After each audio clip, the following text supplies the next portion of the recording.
She can't afford anything in here, watch her. The sentence landed sharp and deliberate, loud enough to turn heads across the polished marble floor of the boutique, where soft jazz played and glass shelves reflected quiet wealth, and Danielle Carter heard it before she even fully stepped inside, her hand still resting lightly on the door as it closed behind her, her outfit simple. Black t-shirt, dark jeans, clean sneakers. Nothing that announced power, nothing that asked for attention. And yet every eye that shifted toward her carried a question that had already decided the answer, while two sales associates behind the counter exchanged a glance that turned into a smirk, the kind that didn't bother hiding what it meant, and Danielle walked forward anyway, steady, unhurried, her gaze level, her presence calm in a room that had already judged her, and no one greeted her, not a single word of welcome, just silence thick enough to feel intentional, as if ignoring her was part of the service here.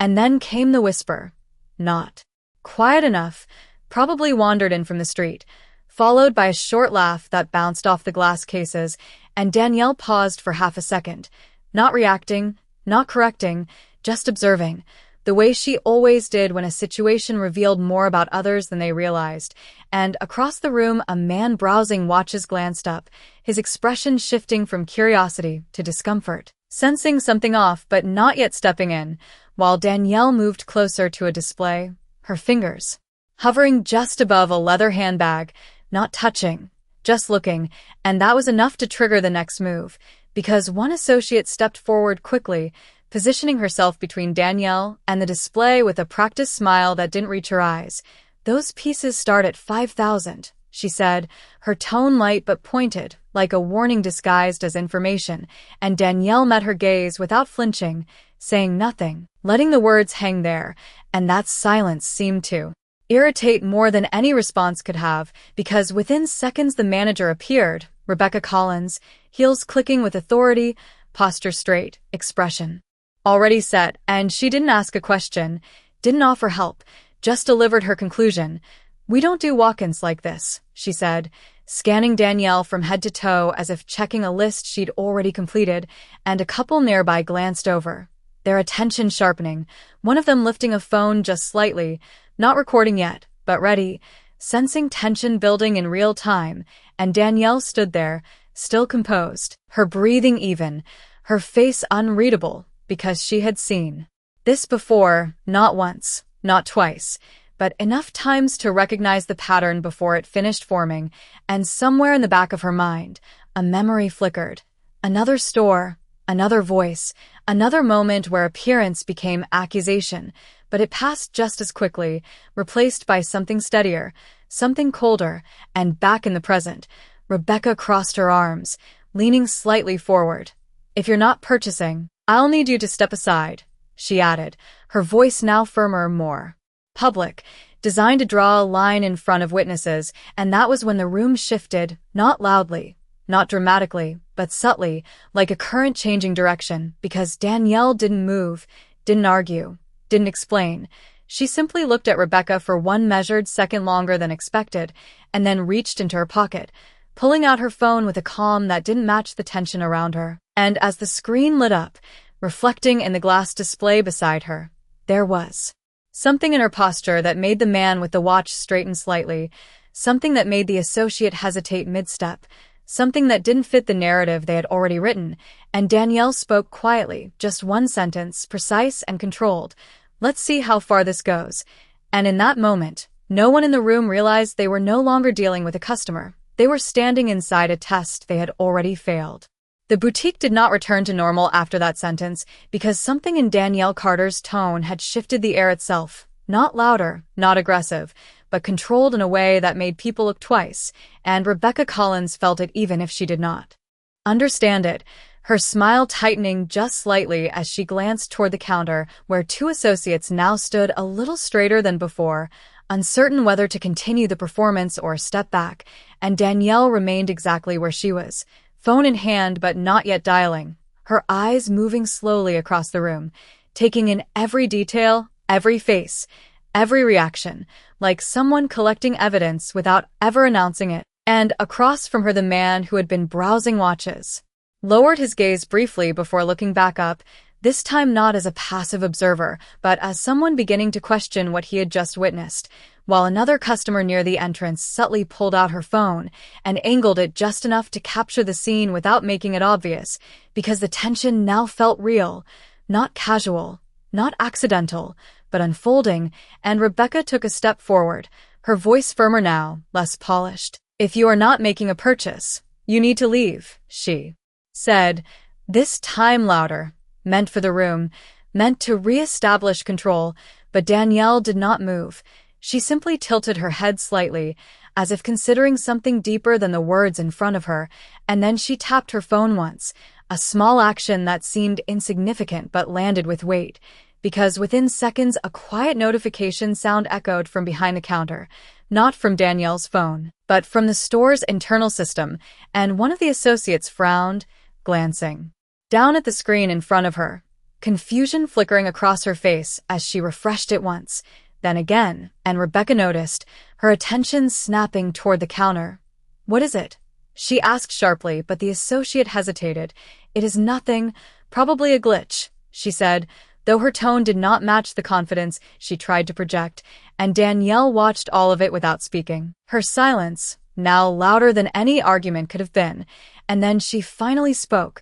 not to Rebecca, but into her phone, her voice calm, precise. "Log the time, full staff present, customer interaction active," she said, and the words were not explained, not directed at anyone in the room, but they carried a structure that did not belong to a normal customer, and that was when the shift became visible, because Rebecca's expression changed, just for a second, a flicker of doubt breaking through her certainty, while the associate behind the counter suddenly straightened, her screen now displaying something different, something she did not recognize, and she whispered to the other employee beside her, "Why is the system asking for authorization?" And the second associate leaned in, her brows pulling together. "That does not happen unless," she stopped herself, not finishing the sentence, but it was enough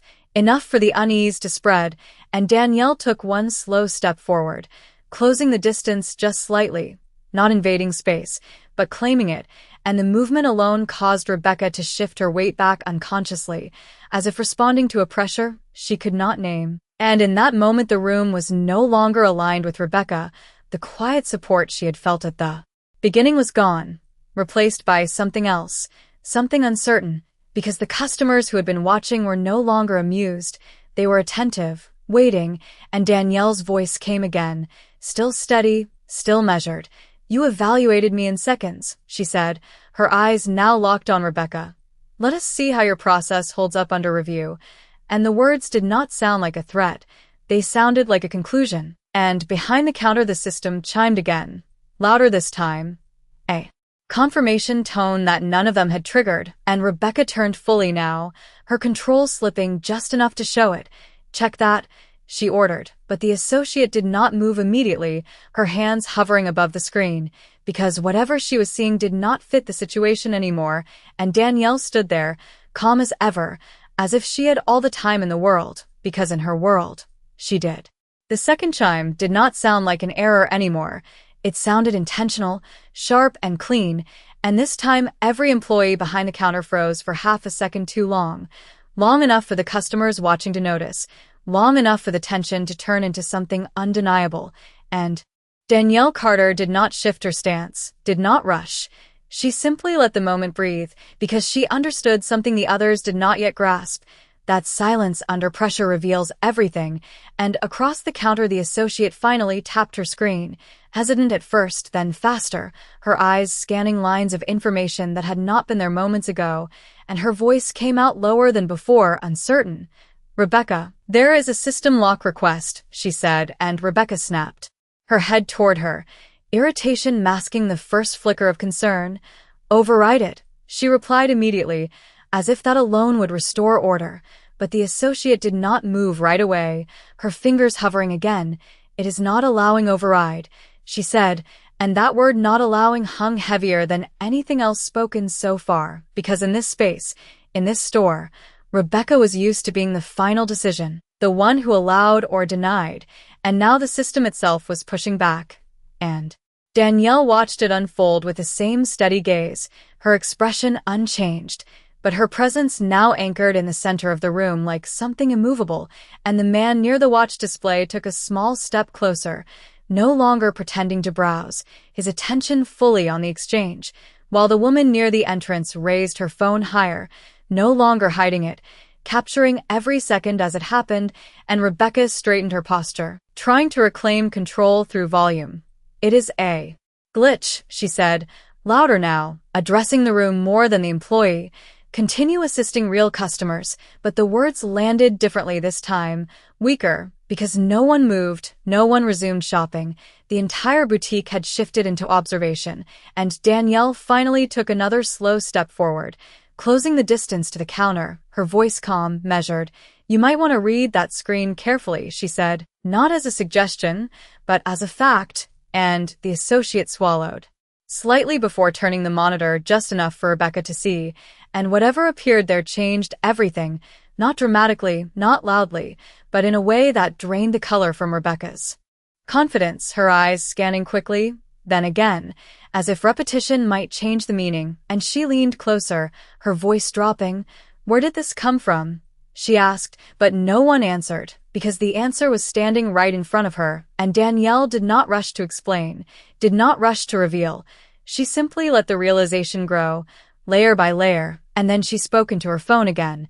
her tone unchanged. "Confirm store-level access and initiate compliance review," she said. And this time the system responded immediately, another tone, followed by a visible change across every terminal behind the counter, screens refreshing, permissions shifting, and the associate stepped back slightly, her hands lifting away as if the device no longer belonged to her. "It is locking us out," she said, her voice barely above a whisper now, and Rebecca turned sharply, her control cracking just enough to show it. "That is not possible," she said, but the certainty was gone, replaced by something else, something closer to realization. And Danielle's eyes met hers fully now, steady and unflinching, and for the first time there was no dismissal in the room, no smirks, no whispers, just silence and attention. And Danielle spoke, not loudly, but with a clarity that carried through the entire space. "You made a decision based on what you saw,"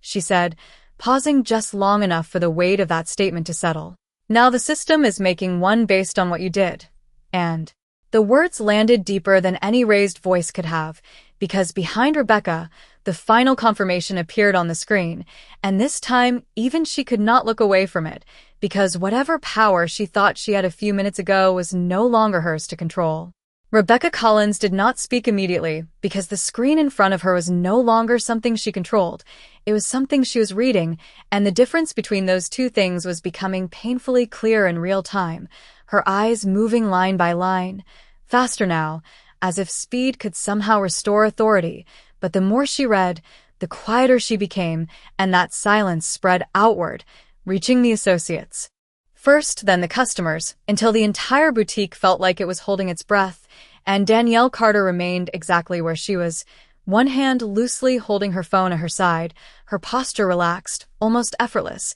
as if this moment required no extra effort from her at all, because for her it did not. And behind the counter the associate who had first noticed the system change took a step back, her voice barely steady. "It is pulling up internal audit logs," she said, not looking at Rebecca anymore but at the screen, as if the information itself demanded her full attention, and the second associate leaned in closer, her earlier confidence gone, replaced by something closer to unease. "There are timestamps. It is logging everything from the last 10 minutes, she added, and that word everything echoed without needing to be repeated, because everyone in the room understood what it meant. And Rebecca finally straightened, her shoulders tightening as she forced her voice back into place. "Stop the process," she said sharply, but the command landed with no effect, no response, just the quiet hum of the system continuing its work, and Danielle watched her for a brief moment before speaking again, her tone calm, almost conversational. "You cannot stop something you never had control over," she said, and the words did not rise, did not push. They simply settled into the room like a fact that could not be argued, and across the boutique the man who had been watching stepped closer still, no longer pretending to browse anything, his voice low but clear as he spoke to no one in particular. "This is not normal," and the woman near the entrance, phone still raised, nodded slightly without taking her eyes off Danielle, because by now it was obvious that whatever was happening, it centered on her. And yet she had done nothing loud, nothing dramatic, just a few words, a few taps, and everything had shifted, and that contrast only made the moment stronger. And behind the counter another alert appeared, this one longer, accompanied by a message that caused the associate to inhale sharply. "Rebecca, it is requesting managerial verification against corporate records," she said, her voice now carrying a note of urgency she could not hide, and Rebecca turned quickly. "Then verify it," she replied, but the associate shook her head slowly, her eyes still locked on the screen. "It is already verifying," she said, and that was when Rebecca's composure cracked, not completely, but enough for it to be seen, her jaw tightening, her gaze flicking briefly toward Danielle before returning to the screen, because somewhere between the first comment and this moment, the situation had moved beyond her ability to frame it, and Danielle took one more step forward, now standing directly across from the counter. The distance between them reduced to a line that could no longer be ignored, and she spoke again, softer this time, but somehow more powerful. "You decided who I was in under 10 seconds, she said, her eyes steady on Rebecca. "Let us see how long it takes the system to decide who you are," and the room did not react with laughter or whispers. This time, it reacted with stillness, the kind that comes when people recognize a shift they cannot reverse, and then the final confirmation appeared, bold and unmistakable, and the associate read it out before she could stop herself. "Access level mismatch. Escalating to executive review," she said, and the word executive landed differently than anything before it, because it did not belong in this store. Not in this moment, not for this situation. And yet there it was, real and undeniable. And for the first time since Danielle walked in, Rebecca did not have a response ready, because the system had already moved the conversation somewhere she could not follow, and Danielle stood there, calm and composed, as if she had been waiting for this exact line to be crossed. The word executive did not fade after it was spoken. It lingered in the air like a signal that something far bigger than a simple store interaction had just been activated, and for the first time since the moment began, no one in the boutique moved at all. Not the associates, not the customers, not even Rebecca Collins, who stood frozen between the counter and the screen. Her authority no longer supported by the room around her, and Danielle Carter remained still, her presence now fully centered, not demanding attention but holding it effortlessly, as if the space had adjusted itself around her without needing permission, and behind the counter the system refreshed again, this time slower, more deliberate, each line appearing with a precision that made it impossible to ignore, and the associate closest to the terminal leaned forward, her voice barely steady. "It is pulling executive access credentials," she said, her eyes widening slightly as the next line loaded, and the second associate shook her head instinctively, as if rejecting what she was seeing before fully understanding it. "That does not happen at store level," she whispered, and Rebecca finally stepped closer to the screen, her composure strained now, her voice tight. "Read it," she said, but the command lacked its earlier force, and the associate hesitated for a fraction of a second before speaking. "Primary ownership access verified," she read aloud, and the words landed heavier than anything before them, because ownership was not a role that could be dismissed or overridden. It was final, and the silence that followed was immediate and absolute, as if the entire room had just recalculated everything it thought it knew, and Danielle did not rush to fill that silence. She let it expand, let it settle into every corner of the boutique, because this was the moment that mattered, not the reveal itself, but the realization that came with it, and Rebecca's eyes moved from the screen to Danielle, slower this time, as if seeing her for the first time without assumptions, without shortcuts, just reality, and for a brief second, she opened her mouth as if to speak, but no words came out, because there was nothing left to say that would change what had already been recorded, and Danielle finally spoke again, her voice calm, steady, unmistakably clear. "You evaluated me in seconds," she said, repeating the earlier truth, but now, with context the room could no longer ignore. "The system evaluates differently, and across the boutique the man who had been watching lowered his arms, his earlier curiosity replaced by quiet respect. While the woman recording did not move at all, her camera steady, capturing the exact second the dynamic had fully reversed, and behind the counter another alert appeared, this one final, definitive, and the associate read it without thinking, her voice carrying through the silence. "Managerial privileges suspended pending review," she said, and Rebecca's shoulders dropped just slightly. The first visible sign that the weight of the situation had finally reached her, and Danielle took one final step forward, closing the distance completely now, not aggressively, not confrontationally, but with a certainty that left no room for misunderstanding, and she met Rebecca's gaze directly, her expression unchanged, her tone even. "You did not just misjudge a customer," she said, pausing just long enough for the meaning to settle. "You exposed your process." And no one in the room reacted with shock anymore, because by now they understood, this was not a sudden twist. It was a consequence, unfolding exactly as it should, and Danielle stood there, composed and unshaken, while everything around her adjusted to the truth that had been there all along. No one spoke after that because there was nothing left to defend, no angle left to reinterpret what had just unfolded, and the boutique that once carried quiet confidence now felt exposed, stripped of its illusion of control, while Danielle Carter stood exactly where she had been from the beginning, unchanged, unaffected, as if the entire situation had simply revealed itself rather than escalated. And Rebecca Collins remained still, her hands no longer crossed, her posture no longer firm. Because the system behind her had already made the shift visible to everyone in the room, and it was not just her authority that had been suspended, it was the narrative she had built in seconds that had now collapsed just as quickly,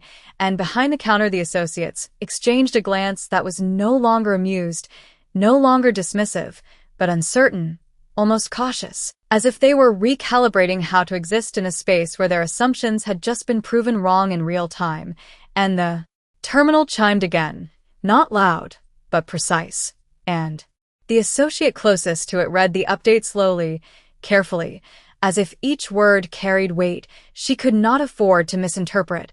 "All customer interaction logs have been secured and forwarded to corporate compliance," she said, and her voice did not rise at the end. It simply stopped, because the meaning was already clear, and across the boutique the man who had stepped closer earlier nodded once, almost to himself, as if confirming something he had already begun to understand, while the woman recording lowered her phone slightly, not because the moment had ended, but because it had reached a point where nothing more needed to be proven, and Danielle shifted her gaze briefly across the room, acknowledging no one directly, but aware of everything, and then she looked back at Rebecca, her expression steady, her tone unchanged. "This was never about a purchase," she said. And the simplicity of that statement landed harder than anything before it, because it reframed the entire interaction without raising her voice, without adding pressure, just clarity, and Rebecca inhaled as if preparing to respond, but the words did not come, not because she lacked language, but because every possible response now existed within a system that had already recorded the truth, and Danielle continued, her voice calm, controlled. "It was about how you decide who belongs," she said, and the phrase did not accuse. It revealed, and that difference made it impossible to deflect, and behind the counter another update appeared, this one directed not at the staff, but at the store itself, and the associate read it with a quiet disbelief that she could not hide. "Temporary leadership reassignment pending executive review," she said, and that word reassignment shifted the final piece into place, because it confirmed what everyone already felt, that the structure of the room had changed, not physically, but in authority, in accountability, in truth, and Rebecca lowered her gaze for a brief moment, not in submission, but in recognition, the kind that comes too late to alter the outcome, and Danielle took one slow step back, not retreating, but releasing the pressure she had never visibly applied, her presence still centered, still grounded, and she slipped her phone back into her pocket with the same ease she had taken it out, because for her, the action was complete, and yet the weight of it remained in the room, carried by every person who had witnessed it unfold, and as the silence settled once more, it no longer felt uncertain, it felt resolved, because the question had been answered without needing to be asked again. And Danielle spoke one final time, her voice low but clear enough for everyone to hear. "You did not lose control today," she said, pausing just long enough for the distinction to register. "You showed that you never had it." And with that, the moment did not explode. It closed, quietly, completely, leaving behind a room that could not return to what it was just minutes before. The silence did not break immediately because no one knew how to move inside a moment that had already decided everything, and for a few seconds longer the boutique remained still, suspended between what had just happened and what would come next, while Danielle Carter stood composed, her presence no longer questioned, no longer misread, but fully understood in a way that required no introduction. And behind the counter the associates slowly stepped back from their terminals, not instructed, not told, but guided by something more instinctive, a recognition that their role in this moment had changed, and Rebecca Collins remained where she was, her eyes no longer scanning the room for control, but fixed briefly on the screen before her, as if confirming one last time that the outcome was real, and then she looked up, not at Danielle directly, but toward the space between them, the distance now carrying a weight that could not be measured in steps, and across the boutique the man who had been watching since the beginning exhaled quietly, the tension leaving his posture as he shook his head once, not in disbelief, but in understanding, while the woman who had been recording lowered her phone fully now, her expression thoughtful, as if what she had captured was not just a moment, but a pattern she had seen before, and Danielle shifted slightly, her gaze moving across the room once more, acknowledging the presence of those who had witnessed everything without needing to speak to them, and then she turned her attention back to Rebecca, her voice calm, steady, unchanged. "This is the part where people try to explain it," she said, not accusing, not provoking, simply stating what usually followed, and Rebecca's lips parted slightly as if to respond, but she stopped herself, because any explanation now would sound smaller than the reality that had already been documented, and Danielle gave a small, almost imperceptible nod, as if confirming that understanding, and then she continued, "But explanations do not change decisions," she said, and the sentence settled into the space with a quiet finality, and behind the counter another update appeared, not urgent, not alarming,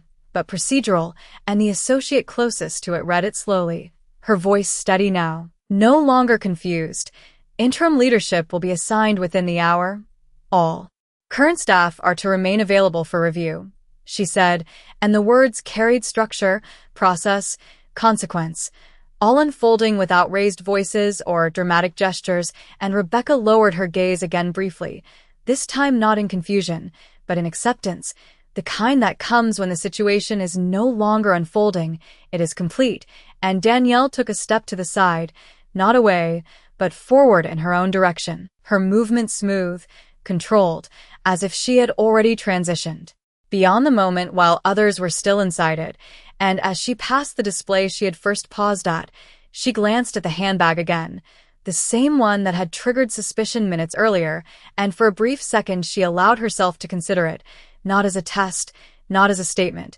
but simply as an item in a store she owned, and then she looked back toward the counter one final time, her voice calm, almost reflective. "Respect should not depend on recognition," she said, and the sentence did not rise, did not demand agreement. It simply existed, clear and undeniable, and no one in the room challenged it, because by now they understood that what had happened was not an isolated moment, it was a reflection of something deeper, something that had just been exposed under pressure, and Danielle turned toward the exit, her steps unhurried, her posture unchanged, as if she had entered and exited under the same conditions, even though everything around her had shifted completely, and as the door opened and closed behind her, the boutique remained, but it was no longer the same space it had been just minutes before, because now every person inside it knew exactly what had been revealed when no one thought they were being tested. The door closed softly behind Danielle Carter, but the sound lingered longer than it should have, echoing through a room that had not yet recovered from what it had just witnessed, and for a moment no one moved, not because they were told to stay still, but because something inside them had shifted, something that made motion feel out of place, and behind the counter the associates stood in silence, their earlier confidence replaced by a careful awareness of every glance, every breath, every second that passed under a system now watching instead of obeying, and Rebecca Collins remained where she was, her posture no longer rigid but not collapsed either, caught somewhere in between, as if she had not yet decided how to exist in a space where her authority had quietly dissolved, and the terminal chimed again, softer this time, less like an alert and more like a continuation, and the associate closest to it looked down, reading without speaking at first, her eyes moving slower now, absorbing rather than reacting, until she finally said, "Corporate has acknowledged receipt of the report," and the sentence did not need emphasis. It carried its own weight, because acknowledgement meant visibility, and visibility meant this moment was no longer contained within these walls, and across the boutique the man who had been observing stepped back slightly, his arms folding loosely as he glanced toward the door Danielle had just exited, as if replaying the entire sequence in his mind. While the woman who had recorded the event checked her screen briefly before lowering it completely, not out of disinterest, but because the outcome had already been captured, and there was nothing left to prove, and Rebecca exhaled slowly, a controlled breath, before speaking for the first time since Danielle had left, her voice lower, stripped of the sharp edge it once carried. "Resume positions," she said, but even as the words left her mouth, they did not carry authority. They sounded like habit, like something she had always said but no longer fully meant, and the associates did not respond immediately, not out of defiance,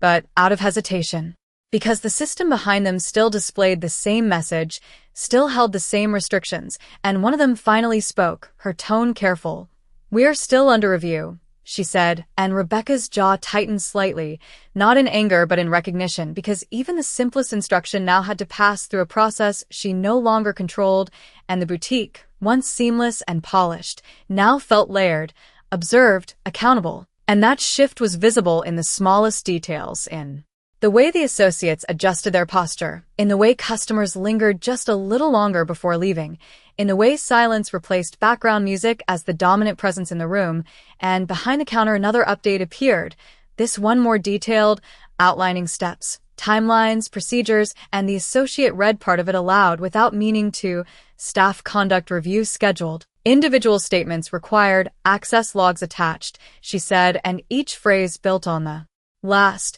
creating a structure that extended beyond this moment into consequences that would unfold over time, and Rebecca closed her eyes briefly, not in defeat but in recalibration, as if trying to understand where the shift had truly begun, and when she opened them again, her gaze moved across the boutique, taking in the same space she had managed with certainty just minutes before, now altered by something she could not reverse. And outside, beyond the glass, Danielle walked down the sidewalk. Without looking back, her pace steady, her expression unchanged, as if nothing unexpected had occurred, because for her, it had not, and inside the boutique, the lesson remained, not spoken again, not repeated, but embedded in every action that followed, because what had been revealed could not be unseen, and what had been recorded could not be undone, and the room, once defined by quiet luxury, now carried something else entirely, something sharper,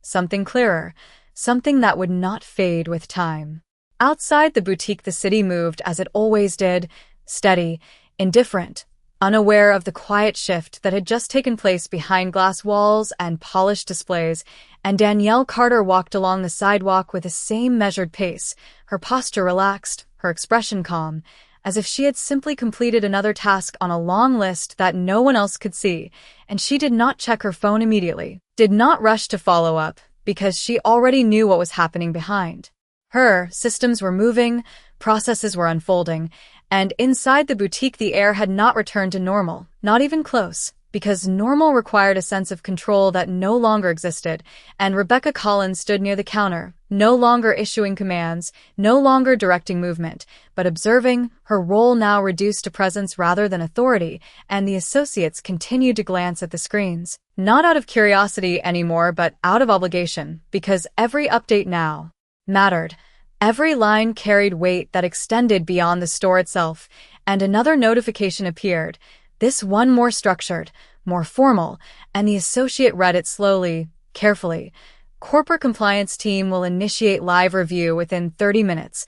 All involved personnel must remain on site, she said, and the words settled heavily, because they introduced something immediate, something unavoidable. And Rebecca inhaled slowly, her gaze lowering for a moment before lifting. Again, not searching for control this time, but for understanding, because somewhere between the first comment and this message, the situation had transformed from a simple interaction into a documented event with consequences that would not be contained, and across the boutique the remaining customers began to shift toward the exit, not rushed, not alarmed, but thoughtful, their earlier curiosity now replaced with reflection, as if each of them was processing not just what had happened, but what it meant beyond this space. And the man who had watched from the beginning paused near the door, looking back once more at the counter, at Rebecca, at the associates, before stepping out without saying a word, and the woman who had recorded the moment followed shortly after, her phone now lowered, her expression steady, as if she understood that the real impact of what she had captured would unfold. Later, not here, not now, and behind the counter the system refreshed again, displaying a timeline of the interaction, each moment logged, each action recorded, and the associate closest to it traced the entries with her eyes, recognizing details she had not fully noticed in real time, the tone of voice, the sequence of statements, the decisions made in seconds that now stretched across a documented record. And Rebecca finally spoke again, her voice quieter than before, stripped of its earlier sharpness. "Make sure everything is accurate," she said, not as an order, but as a request grounded in necessity, and the associate nodded slightly, her attention still fixed on the screen, because accuracy was no longer optional, it was required. And outside, Danielle reached the corner of the block and paused briefly, not to look back, but to adjust her path, her movement fluid, intentional, as she continued forward without hesitation, because for her, the moment was complete, the outcome already in motion, and she did not need to witness the aftermath to understand it. And inside the boutique the weight of that aftermath continued to settle, not through noise or confrontation, but through quiet recognition, because what had been revealed was not just a mistake, it was a pattern, and patterns, once exposed, do not disappear. They change everything that follows, and as the minutes passed and the system continued its steady, deliberate work, the boutique remained open, the lights still on, the displays unchanged, but the space itself had shifted in a way that no arrangement of products could restore, because now every person inside it knew exactly what had been seen, exactly what had been recorded, and exactly what would come next. 30 minutes did not feel like 30 minutes inside the boutique, because time no longer moved in a familiar way. It stretched, slowed, and pressed against every person still standing within those walls, and Rebecca Collins remained near the counter, no longer pretending to manage the space, no longer issuing direction, just present, waiting, her earlier certainty replaced by a quiet awareness that whatever came next would not be decided by her. And behind the counter the associates stood in positions that looked routine but felt anything but normal, their eyes returning again and again to the terminals as if the screens themselves had become the center of gravity in the room. And then it happened, not with a loud announcement, not with dramatic interruption, but with a simple shift in the system interface, a new window appearing across every terminal at the same time, uniform, controlled, unmistakable. And the associate closest to it leaned forward, her voice barely above a whisper at first. "Live compliance session initiated," she said, and that phrase carried more weight than any raised voice could have, because it meant the review was no longer pending. It was active, immediate, and visible beyond this room. And Rebecca straightened slightly, not in confidence, but in instinct, her posture adjusting as if preparing for something she could not control but still needed to face. And the screen updated again, displaying a connection status, then a list of participants joining remotely, names that none of the associates recognized but immediately understood: corporate oversight, legal review, executive operations, all present now in a way that could not be dismissed or delayed. And the room shifted once more, not physically, but in awareness, because every action from this point forward would exist under direct observation. And one of the associates exhaled slowly, her hands clasping together in front of her as she read the next line. All involved staff remain visible and available for questioning, she said, and the words settled into the space with a quiet finality, because there was no room left for interpretation, and Rebecca nodded once, a small movement, almost reflexive, as if acknowledging something she had always known would eventually matter, and the system chimed again, this time signaling the start of the review, and a voice did not come through speakers. There was no audio, no direct conversation yet, just text appearing in structured lines, clear, precise, controlled. Begin with interaction summary. It read, and the associate looked at Rebecca briefly, not for permission, but for alignment, and Rebecca gave a slight nod, her voice steady but lower than before. Start from the beginning, she said, and the associate turned back to the screen, her eyes scanning the log timeline, every moment recorded with exact timestamps, every statement preserved without distortion, and she began to read, not adding, not interpreting, just presenting what had already been captured. And as she spoke, the room felt different again, not tense, not chaotic, but exposed, as if the walls themselves had become transparent, and outside, several blocks away, Danielle Carter stepped into a quiet office building, her pace unchanged, her expression focused, and as she entered the elevator, her phone vibrated once, a single notification, brief, precise, and she glanced at it for only a second before slipping it back into her pocket, because she did not need to read every detail to understand the outcome. She already knew the process had moved exactly as it should, and back. Inside the boutique, the reading continued, each line reinforcing the same truth, that what had happened was not complicated, not unclear, just visible now in a way it had never been before, and Rebecca listened without interruption, her gaze steady, her posture grounded, because for the first time since the moment began, she was not reacting, she was witnessing. And that difference changed everything, because the review was no longer about control, it was about accountability, and that was something no one in the room could step away from. The reading did not stop once it began, because every line that followed carried more than information. It carried consequence, and the associate's voice, steady but careful, moved through the timeline without pause, recounting each moment exactly as it had happened, each word spoken, each decision made, and with every second that passed the room seemed to shrink, not physically, but in possibility, because there was no space left for interpretation, no room left for revision, and Rebecca Collins stood still as the record unfolded, her eyes fixed not on the associate but on the screen, watching the interaction play out again in structured detail, stripped of tone, stripped of assumption, reduced to pure sequence, and that clarity made it impossible to avoid, and across the boutique the remaining staff stood quietly, their earlier uncertainty replaced by a different kind of awareness, one that came from understanding that this was no longer about a single moment. It was about a pattern being examined under a lens they could not influence, and the system updated again, adding annotations beside specific timestamps, highlighting key phrases, isolating actions that had triggered escalation, and the associate paused briefly before reading one of them aloud. Customer was denied service based on subjective assessment prior to transaction attempt, she said, and the phrasing was precise, controlled, but the meaning was unmistakable, and Rebecca's jaw tightened slightly, not in resistance, but in recognition, because hearing it reframed in that language removed any remaining distance between intention and impact, and the system continued, another line appearing beneath it.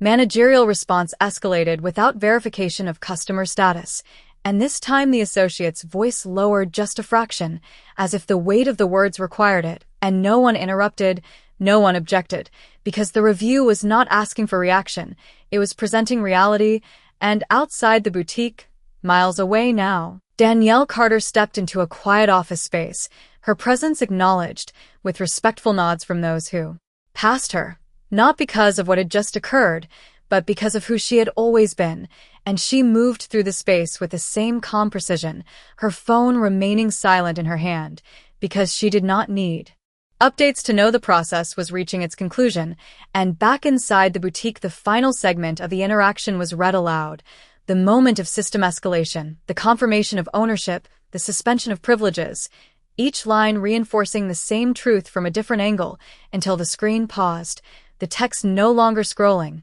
the system holding for the next phase, and then a new line appeared, centered, unmistakable. Preliminary findings confirm violation of customer equity protocol, and the associate did not read it immediately, her eyes lingering on the words as if to confirm they were real, before finally speaking them into the room, and the silence that followed was not uncertain. It was final, because that line carried a conclusion, not a suggestion, and Rebecca exhaled slowly, her shoulders lowering just slightly, not in defeat, but in acceptance. The kind that comes when the outcome is no longer forming, it is already defined, and the system continued, adding one more line beneath it, final determination pending executive authorization, and that word executive returned. But this time it did not introduce possibility, it confirmed direction, and every person in the room understood that whatever came next would not originate here, it would arrive from beyond, shaped by a standard that did not shift with perception. And Rebecca lifted her gaze from the screen at last, not searching for control, not seeking response, but simply acknowledging the space as it now existed, a place where actions had been recorded, evaluated, and understood without distortion, and no one spoke because nothing needed to be added. The process had already said everything. The room did not move forward after that final line because everything had already been decided in principle. It was only waiting for confirmation, and that waiting carried a different kind of weight, not uncertainty, but inevitability. And Rebecca Collins stood still, her posture no longer guarded, no longer defensive, but grounded in a quiet awareness that the next moment would not ask for her input. It would deliver an outcome, and behind the counter the associates remained attentive, their focus fixed on the terminals as the system paused, then refreshed once more, a subtle shift that signaled transition, and a new header appeared across every screen, structured, formal, unmistakable, executive authorization processing, and the associate closest to the display read it under her breath before straightening slightly, as if instinctively preparing for what would follow. And the boutique itself seemed to hold that same posture, still, alert, present. And then the next line appeared, not gradually, not in fragments, but all at once, complete and clear, and the associate read it aloud, her voice steady but carrying the full weight of the words. Managerial conduct determined to be in violation of company equity and service standards, immediate removal of managerial privileges confirmed, and the sentence did not echo, it did not need to, it settled instantly, final and irreversible, and Rebecca did not react with shock, did not speak, she simply lowered her gaze. For a brief second, then lifted it again, her expression composed, because the outcome matched the process, and the process had been visible from the moment it began, and another line followed, appearing just beneath the first, employment status under review pending final HR action, effective immediately, and this time the associate paused before reading it, as if acknowledging that this was no longer just procedural language, it was consequence extending beyond the room and across the boutique. The remaining staff stood quietly, absorbing the shift, understanding that what had just been decided would shape not only this moment, but every action that followed within these walls, and the system continued, one final update appearing beneath the rest. Temporary leadership reassigned to regional supervisor, arrival estimated within the hour, and that line completed the transition, closing the loop between action and resolution, and for the first time since the process began, the screen stopped changing, the interface holding steady, as if confirming that the decision had been executed, and Rebecca exhaled slowly, her shoulders settling into a posture that was no longer defined by authority, but by clarity, and she stepped back from the counter, not directed, not instructed, but guided by the understanding that her position in this space had fundamentally changed, and the associates remained where they were, not frozen, but attentive, their awareness sharpened by everything they had just witnessed. And outside, far from the boutique, Danielle Carter moved through her day without interruption. Her actions aligned with a rhythm that did not depend on reaction, because the work had already been done, and back inside the boutique, the silence that followed was not empty, it was resolved, carrying with it a sense of completion that did not require words, and after a moment, one of the associates spoke quietly, not to challenge, not to question, but to acknowledge, "It is done." she said, and no one disagreed, because what had unfolded was not sudden, it was precise, not loud, but definitive, and the boutique remained open. The lights unchanged, the displays still in place, but the space itself had been redefined, not by a dramatic event, but by a quiet process that had revealed everything it needed to reveal, and nothing in that room would ever be seen the same way again. The boutique did not return to what it once was even after the system went quiet, because silence now carried memory, and every polished surface, every glass display, every carefully arranged piece of luxury reflected something deeper than design. It reflected a moment that had revealed truth without needing to raise its voice, and the staff remained in place not out of confusion, but out of awareness, the kind that does not fade when the moment ends, and Rebecca Collins stood a few steps back from where she had once directed the room, her posture no longer anchored in authority but in reflection, her gaze steady, not searching for control anymore, but understanding the full weight of what had unfolded, and no one rushed to speak, because nothing needed to be corrected, nothing needed to be explained. The system had already done what no conversation could have done. It had recorded, analyzed, and delivered a conclusion without bias, without emotion, just clarity, and behind the counter the associate glanced once more at the final screen, not to confirm, but to remember, because what had been displayed there would not disappear even after the interface reset. It would remain in reports, in decisions, in outcomes that would shape what came next, and across the boutique the space felt different now, not empty, not broken, but recalibrated, as if every person inside it had been quietly reminded that presence does not equal power, and appearance does not define worth. And outside, miles away, Danielle Carter stood by a window overlooking the city, her reflection faint against the glass, her expression calm, unchanged, because for her this had never been about proving anything. It had been about allowing a system to reveal what was already there, and she did not need applause, did not need acknowledgement, because the outcome had spoken in a language far more permanent than words. And back inside the boutique, the final shift settled in, not dramatic, not loud, but complete, and one of the associates finally spoke, her voice quiet but certain. "We should have treated her right from the start," she said, and no one disagreed, because that truth no longer belonged to opinion, it belonged to fact, and Rebecca closed her eyes briefly, then opened them again, her voice steady, stripped of its earlier edge. "It was never about her outfit," she said, and the sentence carried more meaning now than it ever could have before, and the room held that understanding, not as a lesson spoken, but as one lived, and as the lights continued to glow and the doors remained open, the boutique stood as it always had, but the people inside it no longer saw the same space, because they now understood something that could not be unseen, that dignity is not granted by recognition, it is revealed by how it is treated when no one thinks it matters, and in that quiet realization, the story did not end with a confrontation, it ended with clarity, the kind that lingers long after the moment is gone, the kind that changes how the next person will be seen before a single word is spoken.